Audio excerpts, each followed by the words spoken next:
हरे कृष्णा, जय हरि विष्णु। आज हम आपको सुनाएंगे बृहस्पतिवार की व्रत कथा।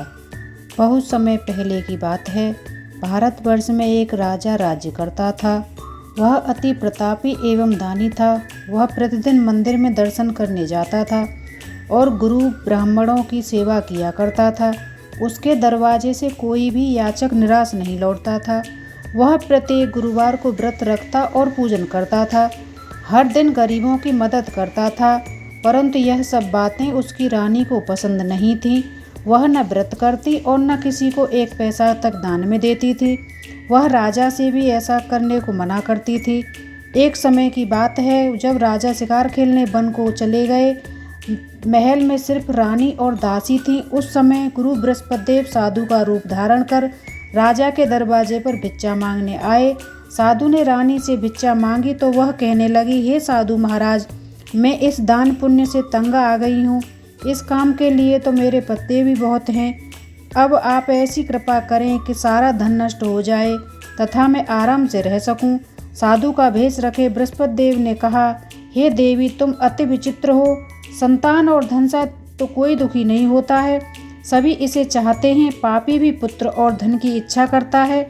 अगर आपके पास धन अधिक है तो भूखे मनुष्यों को भोजन कराओ, ब्राह्मणों को दान दो, प्याऊ लगवाओ, धर्मशाला बनवाओ, कुआं, तालाब, बावड़ी, बाग, बगीचे आदि बनवाओ तथा निर्धन मनुष्यों की कुंवारी कन्याओं का विवाह कराओ। साथ ही यज्ञ करो, जिस प्रकार के कर्मों से आपके कुल का एवं आपका नाम परलोक में प्रसिद्ध होगा एवं स्वर्ग की प्राप्ति होगी। किंतु वह मूर्ख रानी साधु की इन बातों से खुश न हुई। वह बोली, हे साधु महाराज, मुझे ऐसी संपत्ति की आवश्यकता नहीं है जो मेरे काम न आए तथा जिसको अन्य लोगों में दान दे सकूं, जिसको रखने उठाने में मेरा सारा समय नष्ट हो जाए। साधु ने रानी को समझाने का प्रयत्न किया, परंतु रानी अपनी बात पर अडिग रही। वह तब साधु ने कहा, हे देवी, यदि तुम्हारी ऐसी इच्छा है तो मैं जैसा कहता हूँ वैसा ही करना। बृहस्पतिवार के दिन गोबर से घर को लीपना, अपने केसों को पीली मिट्टी से धोना, केसों को धोते समय स्नान करना, राजा से कहना कि वह भी हजामत करवाए, भोजन में मांस मंदरा खाना, कपड़े धोबी के यहाँ धुलने डालना। इस तरह से 7 बृहस्पतिवार निरंतर करने से तुम्हारा सब धन नष्ट हो जाएगा। ऐसा कहकर साधु रूपी बृहस्पति देव वहाँ से अंतरिक ध्यान हो गए। साधु के कहे अनुसार साथ ही बृहस्पतिवार वैसा ही करने का विचार किया। साधु के बताए अनुसार करते हुए उसे केवल 3 बृहस्पतिवार ही बीते थे कि उसकी समस्त धन संपत्ति नष्ट हो गई। कहे अनुसार ही करने से भरपेट भोजन के लिए भी दोनों समय पारिवारिक तरसने लगा तथा सांसारिक भोगों से दुखी रहने लगा। इस प्रकार के आवग्रस्त जीवन से तंग आकर एक बार राजा रानी से कहने लगा कि हे रानी, तुम यहाँ पर रहो, मैं दूसरे देश को जाता हूँ, क्योंकि यहाँ पर मुझे सभी मनुष्य जानते हैं, इसलिए मैं यहाँ कोई कार्य भी नहीं कर सकता। देश चोरी परदेश भीख बराबर है। ऐसा कहकर राजा परदेश चला गया। वहाँ जंगल से लकड़ी काट कर लाता और उन्हें शहर में बेचकर जीवन यापन करने लगा। राजा के जाने के पश्चात उधर उसके बिना रानी और दासी दुखी रहने लगी। किसी दिन भोजन मिलता तो किसी दिन जल पीकर ही रह जाती। एक समय रानी और दासी को 7 दिन बिना भोजन के व्यतीत हो गए तो रानी अपनी दासी से बोली, हे दासी, यहाँ समीपी के नगर में मेरी बहन रहती है, बहुत धनवान है, तू उसके पास जा, वहाँ से 5 सेर बेझर मांग कर ले आ, जिससे कुछ समय के लिए गुजर बसर हो जाएगी। दासी की उसकी बहन के पास गई। बृहस्पतिवार का दिन था।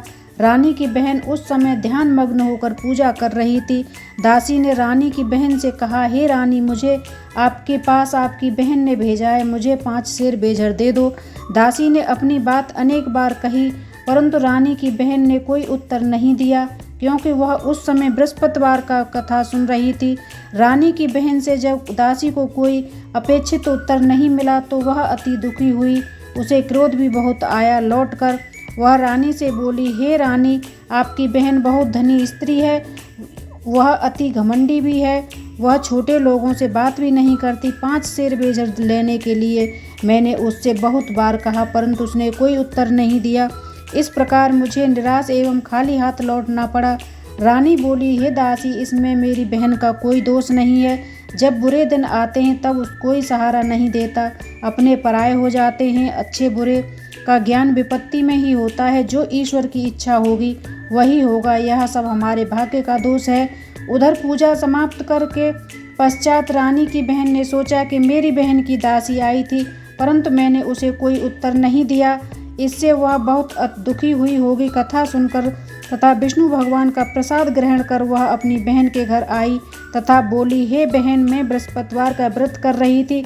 तुम्हारी दासी गई, परंतु कथा समाप्त होने से पूर्व न उठते हैं और न ही बोलते हैं, इसलिए मैं नहीं बोली। बताओ दासी, किस कार्य से मेरे पास गई थी? रानी बोली, बहन, हमारे घर अनाज नहीं था तथा राजा परदेश हैं। वैसे तुमसे कोई बात छिपी नहीं है, इस कारण मैंने दासी को तुम्हारे पास 5 सेर बेजल लेने के लिए भेजा था। इस पर रानी की बहन बोली, हे बहन, बृहस्पति भगवान सबको मनोवांछित फल देते हैं। देखो, शायद तुम्हारे घर में किसी कोने में अनाज रखा हो। यह सुनकर रानी की बहन की बातों से विमस्त होकर दासी घर के अंदर गई तो वहाँ उसे एक घड़ा बेजर का भरा मिल गया। उसे बड़ा आश्चर्य हुआ, क्योंकि उसके अनुसार घर का एक एक बर्तन खाली था। उसने बाहर आकर रानी को सारा वृत्तांत सुनाया।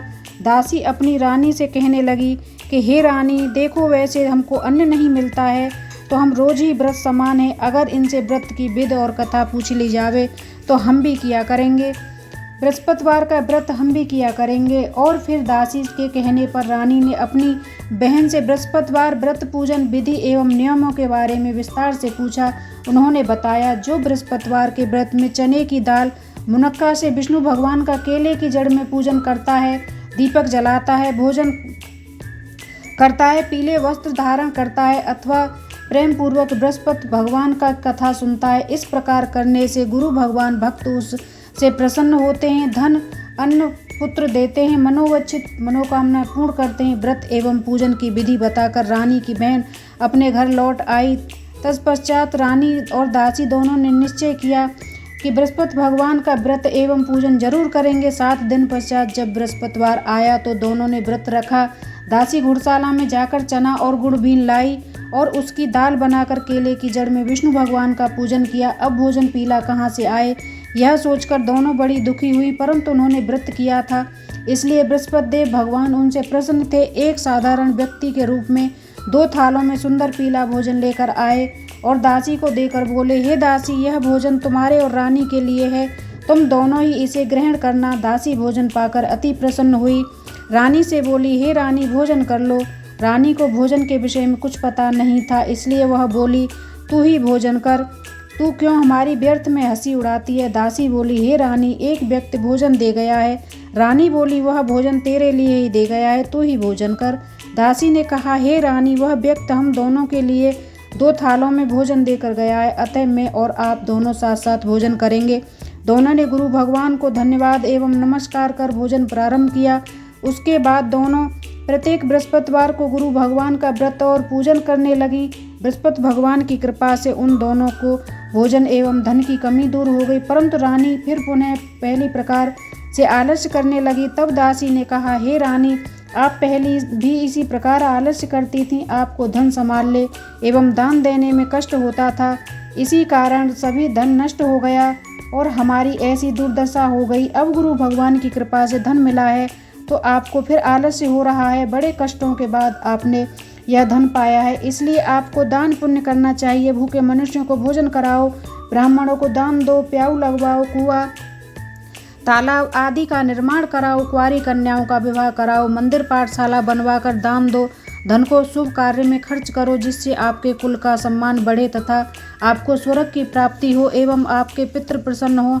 दासी की बात मानकर रानी ने इसी प्रकार के सद्कर्म करने प्रारंभ किए। इस प्रकार करने से उसका काफ़ी यश फैलने लगा। कुछ दिनों के बाद एक दिन रानी और दासी आपस में विचार करने लगी कि न जाने राजा किस दशा में होंगे, उनकी कोई खोज खबर नहीं है। रानी राजा की कोई खबर न पाकर उदास रहने लगी। गुरु भगवान से उन्होंने प्रार्थना की और भगवान ने रात्रि में राजा को स्वप्न में दर्शन देकर कहा, हे राजा, उठ, तेरी रानी तुझको याद करती है।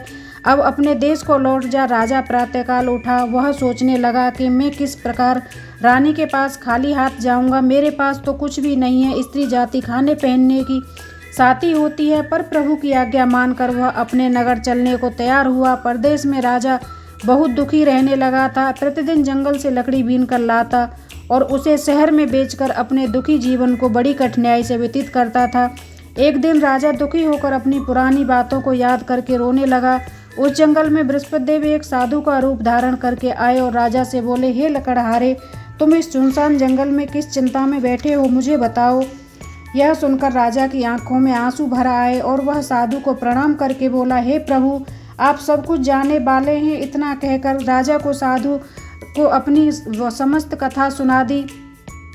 तब साधु रूपी में गुरु भगवान राजा से बोले, हे राजन, तुम्हारी पत्नी ने बृहस्पतिवार के दिन बृहस्पति देव का अपमान किया था, जिसके कारण तुम्हारी यह दुर्दशा हुई है। अब किसी प्रकार की चिंता मत करो, भगवान तुम्हें पहले से अधिक धन प्रदान करेगा। देखो, तुम्हारी पत्नी ने बृहस्पतिवार का व्रत प्रारंभ कर दिया है। अब तुम भी बृहस्पतिवार का व्रत करके चने की दाल व गुड़ जल के लोटे में डालकर केले का पूजन करो। फिर कथा कहो या सुनो, भगवान तुम्हारी सभी इच्छाओं को पूर्ति करेंगे। साधु के वचन सुनकर राजा बोला, हे प्रभु, मुझे लकड़ी बेचकर इतना पैसा नहीं मिलता कि मैं भोजन के उपरांत कुछ बचा सकूं। मैंने रात्रि के सपने में अपनी रानी को व्याकुल देखा है। मेरे पास कोई साधन नहीं है जिससे उसका समाचार भी जान सकूं। इसके अतिरिक्त मैं बृहस्पति देव की कथा भी नहीं जानता हूं, जिसे कहे या सुनकर मैं व्रत धारण कर सकूं, बृहस्पति देव का पूजन कर सकूं। साधु ने कहा, हे राजा, तुम किसी बात की चिंता मत करो। बृहस्पतिवार के दिन तुम नित्य की भांति लकड़ियां लेकर शहर में जाओ। तुम्हें रोज से दोगुना धन प्राप्त होगा, जिससे तुम भली भांति भोजन कर लोगे तथा गुड़ एवं चने का प्रसाद खरीदकर बृहस्पति देव की पूजा भी कर सकते हो। बृहस्पतिवार की कहानी इस प्रकार से है। प्राचीन समय में एक बहुत ही निर्धन ब्राह्मण था। उसके कोई संतान नहीं थी। ब्राह्मण नित्य पूजा पाठ करता था। स्वभाव से दयालु तथा धार्मिक विचारों वाला व्यक्ति था, परंतु उसकी पत्नी बहुत मलिनता के साथ रहती थी। वह न तो स्नान करती और न ही किसी देवता का पूजन करती। सुबह उठते ही सर्वप्रथम भोजन करती, बाद में अन्य काम करती। अपनी पत्नी को ऐसी हालत के कारण ब्राह्मण देवता बहुत दुखी रहते थे। वह अपनी पत्नी को बहुत समझाते, किंतु उसका कोई परिणाम न निकला। भगवान की कृपा से ब्राह्मण की स्त्री के कन्या उत्पन्न हुई। वह कन्या ब्राह्मण के घर में बड़ी होने लगी। वह बालिका प्रातःकाल ही स्नान करके भगवान विष्णु का जप करती, बृहस्पतिवार का व्रत भी करने लगी। पूजा पाठ समाप्त करके पाठशाला जाती तो अपनी मुट्ठी में जौ भर के ले जाती और पाठशाला जाने के रास्ते में डालती जाती। भगवान बृहस्पति देव की कृपा से वही जौ स्वर्ण के हो जाते। लौटते समय बीन कर उनको घर ले आती। एक दिन वह बालिका सूप से उन जौं को फटक कर साफ कर रही थी। तभी उसकी माँ ने देख लिया और कहा, हे बेटी, सोने के जौ फटकने के लिए सोने का ही सूप होना चाहिए। दूसरे दिन बृहस्पतिवार था। कन्या ने व्रत रखा और भगवान बृहस्पति देव से प्रार्थना करके कहा, हे प्रभु, यदि मैंने सच्चे मन से आपकी पूजन एवं व्रत किया हो तो कृपया मुझे सोने का सूप दे दो। बृहस्पति देव ने उसकी प्रार्थना स्वीकार कर ली। नित्य की भांति वह कन्या जौ फैलाती हुई पाठशाला चली गई। पाठशाला से लौटकर जब वह जौ बीन रही थी तो तभी बृहस्पति देव भगवान की कृपा से उसे सोने का सूप प्राप्त हुआ। उस सोने के सूप को वह घर ले आई और उससे जौ साफ करने लगी, परंतु उसकी माँ का आचरण वैसा ही रहा। एक दिन वह कन्या सोने के सूप में जौ को फटक कर साफ कर रही थी। तभी उस नगर का राजकुमार वहां से होकर निकला। कन्या के रूप और कार्य को देखकर राजकुमार कन्या पर मोहित हो गया। राजमहल लौटकर राजकुमार अन्न तथा जल त्याग कर उदास होकर लेट गया। राजा को अब अपने पुत्र द्वारा अन्न जल त्यागने का समाचार प्राप्त हुआ तो वो अपने मंत्री के साथ वह राजकुमार के पास आए और बोले, हे बेटा, तुम्हें किस बात का कष्ट है? किसी ने तुम्हारा अपमान किया है अथवा कोई कारण हो तो मुझे बताओ, मैं वही कार्य करूँगा जिससे तुम्हें प्रसन्नता होगी। राजकुमार ने अपने पिता की बातें सुनी तो वह बोला, आपकी कृपा से मुझे किसी प्रकार का कष्ट नहीं है। किसी ने मेरा अपमान नहीं किया है, परंतु मैं उस कन्या के साथ विवाह करना चाहता हूँ जो सोने के सूप में सोने के जौ को फटक कर साफ कर रही थी। यह सुनकर राजा आश्चर्य में पड़ गया और बोला, हे राजकुमार, इस तरह की कन्या का पता तुम ही लगाकर मुझे बताओ, मैं तुम्हारा विवाह उसके साथ करवा दूंगा। राजकुमार ने प्रसन्न होकर राजा को उस ब्राह्मण कन्या के घर का पता बताया। राजा के आदेश पर मंत्री उस कन्या के घर गया और राजा का आदेश ब्राह्मण को कह सुनाया। कुछ दिनों बाद ब्राह्मण की कन्या का विवाह राजकुमार के साथ हो गया। घर से कन्या के विदा होते ही उस ब्राह्मण के घर में पहले की तरह निर्धनता बास करने लगी। तब भोजन के लिए अनाज भी बड़ी मुश्किल से मिलता था। एक दिन दुखी होकर ब्राह्मण देवता अपनी बेटी से मिलने गए। बेटी पिता की ऐसी अवस्था को देखकर अत्यंत दुखी हुई और उसने अपनी माँ का समाचार पूछा। ब्राह्मण ने पुत्री को सभी हाल कह सुनाया। पुत्री ने अपने पिता को बहुत सा धन देकर विदा कर दिया। इस प्रकार ब्राह्मण का कुछ समय सुखपूर्वक व्यतीत हुआ, लेकिन धन समाप्त होने के बाद स्थिति पूर्ववत हो गई। ब्राह्मण फिर अपनी पुत्री के यहाँ गया और उससे सभी हाल कह सुनाया। पुत्री बोली, हे पिताजी, आप माताजी को यहाँ लेवा लाओ, मैं उन्हें सब विध बता दूंगी, जिससे दृढ़ता दूर हो जाएगी। ब्राह्मण देवता अपनी पत्नी को साथ लेकर अपनी पुत्री के पास राजमहल पहुँचे तो पुत्री अपनी माँ को समझाने लगी, हे माँ, तुम सुबह उठकर प्रथम स्नान करके भगवान विष्णु का पूजन किया करो तो सब निर्धनता दूर हो जाएगी। परंतु उसकी माँ ने एक न मानी। वह सुबह उठकर सर्वप्रथम करने पुत्री के घर में बचा हुआ झूठन खा लेती थी। एक दिन उसकी बेटी को अपनी माँ पर बहुत गुस्सा आया। उसने एक रात एक कोठरी से खाने का सारा सामान निकालकर अपनी माँ को उसमें बंद कर दिया। प्रातः कोठरी से अपनी माँ को निकाल कर तथा स्नान करा के पूजा पाठ करवाया तो उसकी माँ की बुद्धि ठीक हो गई। इसके बाद वह प्रतिदिन पूजा पाठ करती रही। प्रत्येक बृहस्पतिवार को व्रत भी रखने लगी। इस व्रत के प्रभाव से उसकी माँ भी अत्यंत धनवान तथा पुत्रवती हो गई। बृहस्पति देवता की कृपा से वृद्धावस्था में मृत्यु को प्राप्त कर स्वर्ग को गई। वह ब्राह्मण भी सुख भोगकर उस लोक का सुख भोगकर स्वर्ग को प्राप्त हुआ। इस प्रकार कहानी कहकर साधु देवता वहाँ से अंतरिक धन हो गए। धीरे धीरे 6 दिन का समय बीत गया तथा बृहस्पतिवार का दिन आया। लकड़हारा रूपी राजा जंगल से लकड़ी काट कर किसी शहर में बेचने गया। राजा उसे और दिन से अधिक धन मिला। राजा ने चना गुड़ आदि लाकर भगवान विष्णु का पूजन किया तथा बृहस्पतिवार का व्रत किया। उस दिन से उसके सभी कष्ट दूर हो गए, परंतु अगले बृहस्पतिवार को वह व्रत करना भूल गया। इसी कारण बृहस्पति भगवान उससे रुष्ट हो गए। इस दिन उस नगर का राजा ने विशाल यज्ञ का आयोजन किया तथा अपने समस्त राज्य में घोषणा करवा दी गई कि कोई भी मनुष्य अपने घर भोजन न बनाए और आग न जलाए। समस्त जनता मेरे यहाँ भोजन करने आए। जो इस आज्ञा को नहीं मानेगा उसको सूली पर लटका दिया जाएगा। राजा की आज्ञा अनुसार राज्य के सभी निवासी राज्य के भोज में सम्मिलित होने गए, परंतु लकड़हारा कुछ विलंब से पहुंचा, इसलिए राजा उसको भोजन कराने अपने साथ महल में ले गए। जब राजा लकड़हारा को भोजन करा रहे थे तो तभी रानी की दृष्टि उस खुंटी पर पड़ी जिस पर उसका हार लटका हुआ था। वहाँ उस हार उसे दिखाई नहीं दिया।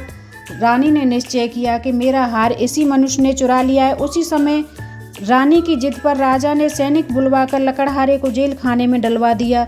जेल खाने में बंद वह लकड़हारा बहुत दुखी होकर विचार करने लगा कि ना जाने कौन से पूर्व जन्म कुकर्म से मेरे लिए यह दुख प्राप्त हुआ है। जेल में बंद लकड़हारा भगवान बृहस्पति देव को याद करने लगा। तत्काल बृहस्पति देव साधु के रूप में प्रकट हो गए और उसकी दशा को देखकर कहने लगे, अरे मूर्ख, तू बृहस्पतिवार को बृहस्पति देव की कथा एवं व्रत करना भूल गया, इसी कारण तुझे दुख प्राप्त हुआ है। अब किसी प्रकार की चिंता मत कर। बृहस्पतिवार के दिन जेल खाने